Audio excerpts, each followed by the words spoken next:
Redmi Note 14, sebuah smartphone yang membuat banyak orang bisa menikmati smartphone flagship. Walaupun flagshipnya saya beri tanda kutip ya. Kenapa kok ini saya sebut flagship dalam tanda kutip begitu ya? Karena fitur-fiturnya, spesifikasinya itu boleh dibilang sudah mendekati smartphone flagship, tapi harganya terjangkau sehingga banyak orang bisa menikmatinya. Nah, apa saja yang menyebabkan dia bisa disebut flagship? Yang paling mudah adalah sensor sidik jari yang terletak di layar, ya. Biasanya smartphone harga 2 jutaan itu sensor sidik jarinya itu tidak di layar tapi di tombol daya. Ini sudah di layar. Lalu layarnya itu sendiri pakai AMOLED teknologinya. AMOLED itu kan biasanya smartphone flagship ya yang pakai AMOLED. Dan ini AMOLED-nya cantik nih. Ini salah satu bukti kalau pakai AMOLED adalah adanya always on display ya. Jarang sekali smartphone yang layarnya tidak AMOLED itu pakai always on display. Oh iya, layarnya tadi selain menggunakan AMOLED juga dilapisi dengan Corning Gorilla Glass 5. Jadi Gorilla Glass-nya sudah versi 5 dan itu sudah sangat-sangat memadai untuk melindungi layar. Layarnya memiliki bentang diagonal 6,67 inci, kemudian resolusinya 2400 x 1080, cukup tinggi resolusinya, dan refresh rate-nya bisa mencapai 120 Hz. Defaultnya sih dia akan menyesuaikan dengan kebutuhan. Kalau misalnya menampilkan gambar diam gitu, dia mungkin akan menyesuaikan refresh rate-nya 60 Hz saja. Tapi ketika butuh yang dinamis, dia akan menyesuaikan menjadi 120 Hz. Bisa sih diatur supaya terus-terusan 120 Hz, tapi kayaknya kok ya nggak terlalu saya sarankan karena relatif boros nanti baterainya. Masih belum berhenti di situ, layarnya ini juga memiliki sertifikasi TUV Rheinland yang akan menjaga kesehatan mata kita.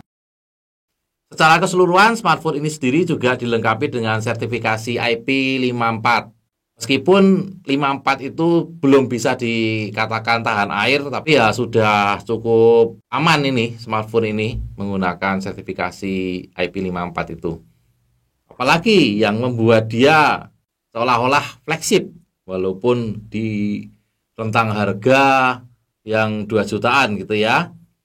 Salah satunya adalah kameranya. Kameranya 108 megapiksel. Hasilnya itu bagus menurut saya. Warna-warnanya itu bisa diambil dengan akurat. Lalu kalau misalnya mengambil foto secara portrait, itu bokehnya rapi. Kemudian fokusnya juga pas gitu ya. Ini terlihat yang di depan dan yang di belakang gitu kan tidak fokus. Yang difokuskan kan maunya yang ini. Nah itu bisa tertangkap dengan bagus oleh kamera Redmi Note 14. Untuk kameranya sendiri, selain hasil fotonya yang cukup jernih dan tajam, galerinya dilengkapi dengan fitur-fitur yang menarik. Misalnya digunakan untuk mengedit foto dengan mengganti latar belakangnya. Foto pemandangan alam misalnya atau foto gedung yang langitnya biasa-biasa saja bisa diganti dengan langit yang lebih menarik. Kemudian ada fitur AI untuk menghapus objek-objek yang tidak diinginkan. Lalu yang paling menarik menurut saya adalah kemampuan mengambil video dua arah. Jadi kamera depan dan belakang itu bisa mengambil gambar secara bersamaan. Terbagi menjadi dua, atas dan bawah.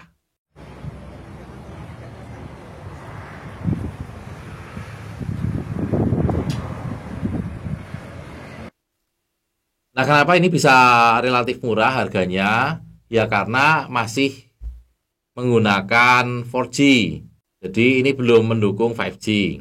Ya cuma untuk 1 tahun, 2 tahun ke depan, saya pikir masih oke banget lah menggunakan smartphone 4G, karena toh sinyal 5G coverage-nya itu di Indonesia belum merata.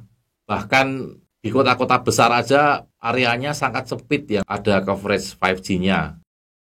Redmi Note 14 diperkuat dengan prosesor MediaTek Helio G99 Ultra, prosesor yang dikenal sebagai prosesor gaming untuk kelas menengah atau bahkan mungkin HP-HP yang level entry gitu ya.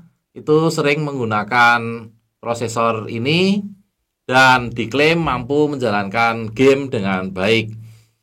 Ya, mungkin memang begitu adanya mampu menjalankan game, tapi mungkin ya kalau gamenya game berat ya, harus sedikit puas dengan settingan yang tidak bisa rata kanan. Mungkin ya agak sedikit bermasalah kalau dipaksa rata kanan ya.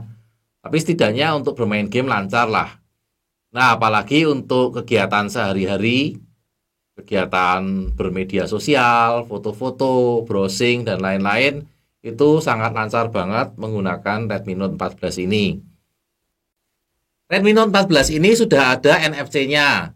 Kayaknya itu sudah bukan hal yang sangat luar biasa ya. Bahkan smartphone kelas menengah aja sudah ada NFC-nya. Memang berguna banget sih NFC itu. Kita bisa top up kartu e-money, kartu elektronik yang lain dengan mudah menggunakan smartphone. Untuk audionya, tidak seperti Redmi Note generasi sebelumnya yang Redmi Note 13. Redmi Note 14 ini sudah stereo. Jadi ini di bagian atas ini dan bagian bawah sini dua-duanya ada speakernya, sehingga ketika dipakai dalam orientasi horizontal seperti ini akan terasa sekali stereonya dari kiri dan dari kanan, itu dua-duanya memunculkan audio. Lalu jack audio 3,5-nya tetap ada, sehingga kalau kamu ingin menggunakan headset tidak perlu berbagi port Type-C-nya ini ya dengan koneksi-koneksi yang lain, dengan charger misalnya. Walaupun ya tentu saja tidak saya sarankan mendengarkan musik sambil dalam keadaan di charge itu. Sebaiknya kalau di charge itu ya benar-benar smartphone-nya diistirahatkan. Baterai 5500 mAh-nya dijamin mampu memberi daya untuk smartphone ini seharian. Bisa untuk dipakai aktivitas seharian. Kalau dayanya habis, charger sebesar 33 watt siap mengisi ulang dalam waktu plus minus 1 jam saja. Oke, itulah beberapa hal menarik yang bisa saya ceritakan selama saya beberapa hari menggunakan Redmi Note 14 ini. Dan seperti biasa di channel Oh Gitu Doang, saya membagikan aneka tip trik menarik tentang penggunaan sehari-hari Redmi Note 14 ini. Silakan di-subscribe sehingga kamu tidak ketinggalan tips-tips menarik tersebut.